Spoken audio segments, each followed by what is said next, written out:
આપનું નામ? અરવિંદ શર્મા. અરવિંદભાઈ, શું ઘટના બની?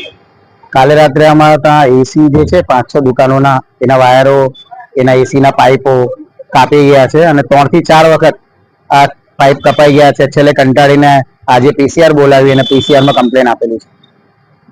આપ કેટલી ચોરી થઈ? લગભગ 25 થી 30 હજાર રૂપિયાની ચોરી થઈ. આ વારંવાર થાય છે? વારંવાર 4 થી 5 વખત થઈ ગયું છે. આ એટીએમ છે અને એના 3 થી 4 વખત કાપીને લઈ ગયા છે.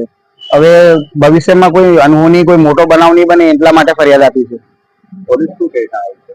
પોલીસ કઈ કરતી નથી. પોલીસે કીધું છે કે અરજી આપી દો, અમે તપાસ કરીશું, પકડીને લાવીશું. અને આ પોલીસ સ્ટેશન થી ફક્ત 200 મીટર દૂર છે. કેટલા ચોર છે? લગભગ એક ગાડી પર છે અને એક બીજો ઉપર ચડે છે. 2 જણા છે.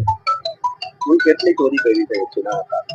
લગભગ 5 થી 6 દુકાનો છે, એ બધામાં ચોરી થઈ છે. શું કહેવામાં આવતા?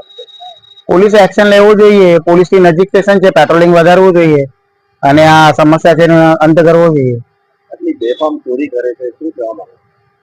ચોરીના બનાવો બનતા જાય છે. પોલીસે ધ્યાન આપવું જોઈએ અને અમારા જે પ્રમુખ છે સોસાયટીને એને પણ રજૂઆત કરી છે કે એક્સ્ટ્રા વોચમેન વધારો તો કઈ આગળ વધે કામ.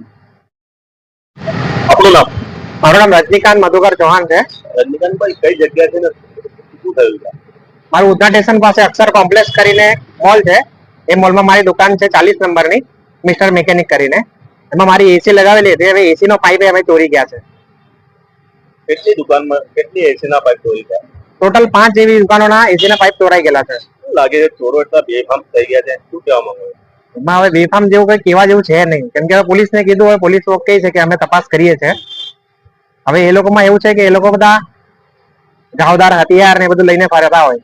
હવે એમાં અમારા મોબાઈલો છે, એમાં મોબાઈલોમાં બી બધું વધારે રિસ્ક ને વધારે માલ પડ્યો હોય અમારો. હવે દુકાન ચોરી જાય તો બી અમારે આવું જ રીતે જવાબ સાંભળવાનો. ફૂટેજમાં કેટલા ચોર દેખાય? ફૂટેજમાં 2 ચોર દેખાયા છે. શું કહેવા માંગો છો આપ? હવે આના માટે ઘટના સ્થળે હવે કઈક જલ્દીથી પ્રવૃત્તિ કરે તો કઈક સારું થાય.